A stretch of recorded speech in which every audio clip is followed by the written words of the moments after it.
Time for this too now.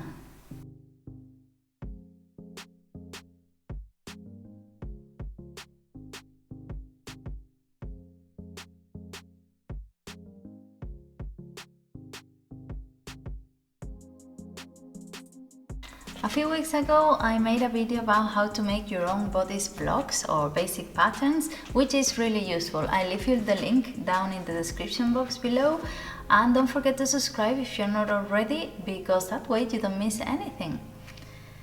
And today it's time to do the trousers. Tracing patterns can be a bit intimidating because it's a lot of, not as many measurements to take, but a bit of drawing to do.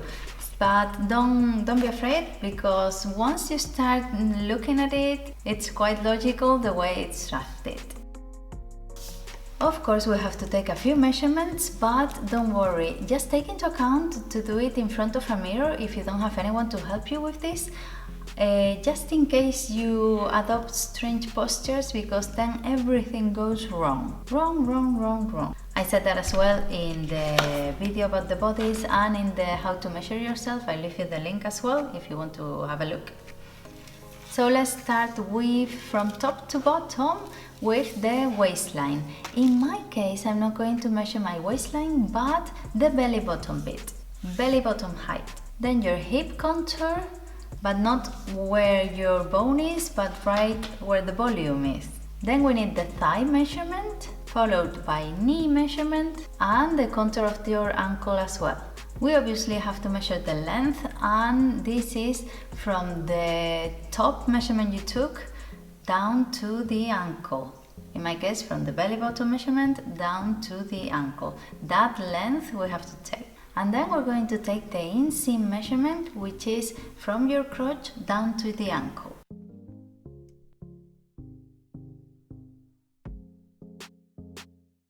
We're going to trace the front because the back is traced from the front. And because we're only tracing half the front, we are going to divide our measurements by 4, but later on. First, we're going to trace all the horizontal lines that will help us create all these nice curves.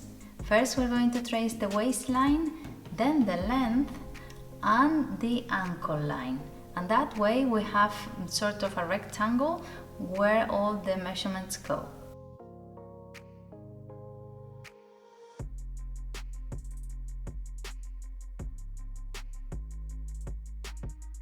Then we're going to trace the hip line, and that's around 20 centimeters from the waistline, but if you want to make sure, you can measure yourself again from the waist bit you took down to the hip measurement.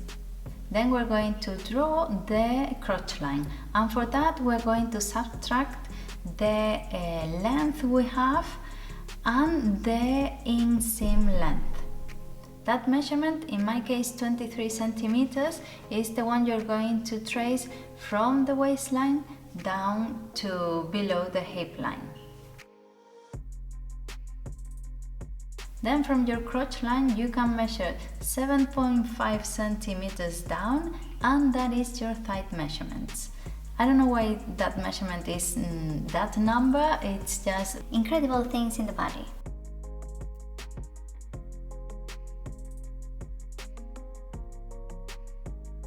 And another fun fact is that your knee height is halfway the inseam length.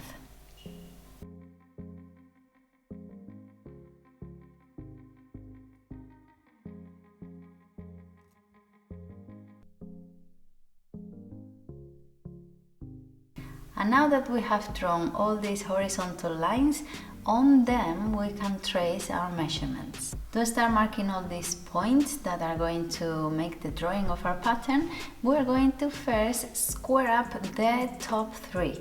The waist, hip and crotch lines need squaring up by adding the hip measurement divided by 4.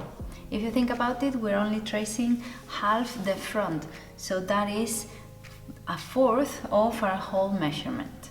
Once we have this line drawn, we are going again from top to bottom. From this new line, which is here, our center, we're going to trace the 1/4 of our waistline.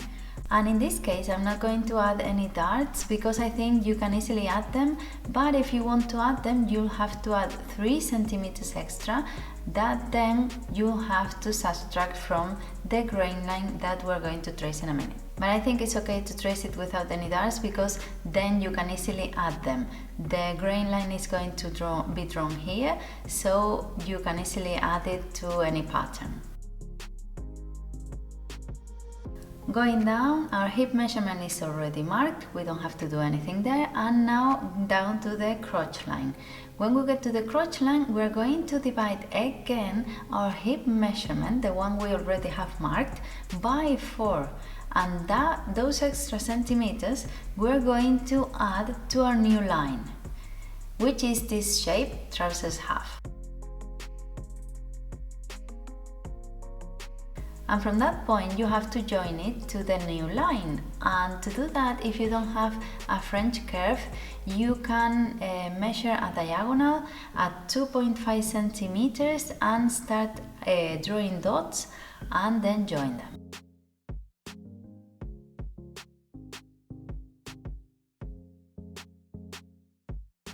And now to draw the center line, the grain line of the whole trouser, you need to divide this last measurement we took, the new crotch line, by 2.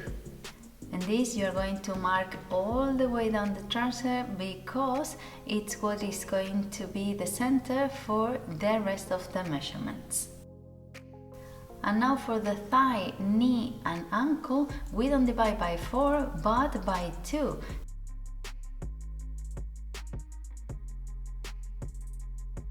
And from that center line you're going to center your measurements and mark them.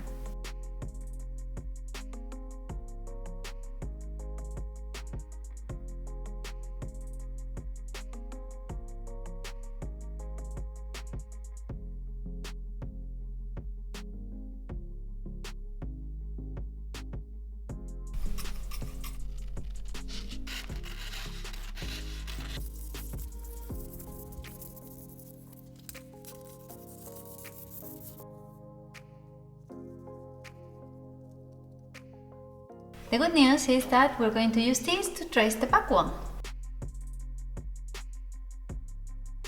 Of course, remember to use any weights or anything you have to avoid the top pattern to move. The first thing we're going to do is to elongate the crotch line by 5 centimeters and lower it by 1. I don't know why, weird things about the body. Apparently it's standard. And then the waistline have to come up because if not, the trousers will be quite low. So to do this, we're going to use the same measurement we did on the front panel with the crotch line. You remember we divided our crotch measurement by 4 to elongate this crotch line. Well, that same measurement is the one that's going up the waistline. And to know where we have to draw this, we're going to have a look at the front panel and it's going to help us a lot. We're going to divide by 2 the last bit. So when we draw the curve of the front panel and then the center line, in between these two lines, by the middle, we're going to draw up these centimeters we need. And because we're drawing the waistline a few centimeters back in, we have to do the same with the front. I mean, the waistline is going to be the same measurement, but instead of being here, you have to draw it a bit upwards. And those few centimeters you can see extra, different from the top one, you have to draw along so it looks nice and it's proportionate. And then to join these 2 points, you have to draw the curve. But if you don't have a French curve to do it with, just take these 5 centimeters, standard 5 centimeters, and draw a diagonal, so that way you have the middle bit.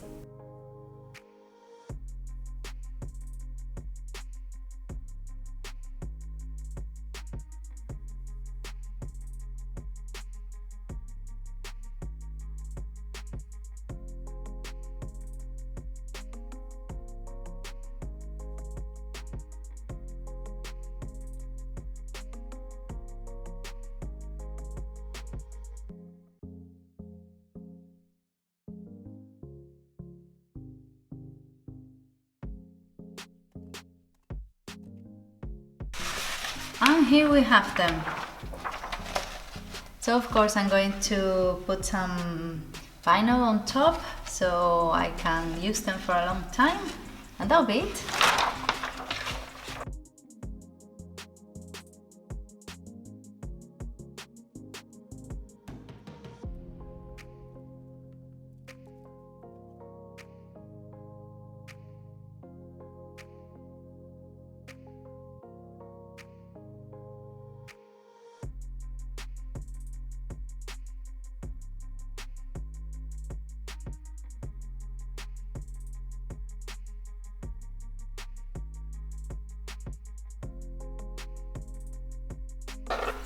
And this is how they look. They look huge, but I promise they're okay. The last pair of trousers I did with the other blocks I had was the Bardot jeans I did, and they fit perfectly fine, but now they're a bit loose. That's why I decided to make them again. And I think it's quite important to have this as well, because even in my pattern books, they don't tell you how to do it. And I've been reading a lot of blogs, I watch videos, I've been collecting information all around, and I had my notes from last year when I did the jumpsuit, and that's why, that's how I did it. I did it just the same as last year, and they work. I promise they work. I used the same method of wrapping it in plastic, even though one subscriber in my Spanish channel told me that in Leroy Merlin they said they sell a paper that is waterproof, which is quite interesting. I have to have a look. I haven't had time, but it's on my mind. Thank you so much for coming with me in this project. I hope you've enjoyed it. Let me know down in my comments if it's useful or any suggestions you have. And you can even share it with someone who likes sewing or who can find it interesting. And of course, don't forget to subscribe if you're not already. I would really appreciate it, and that way you don't miss anything next week. Bye!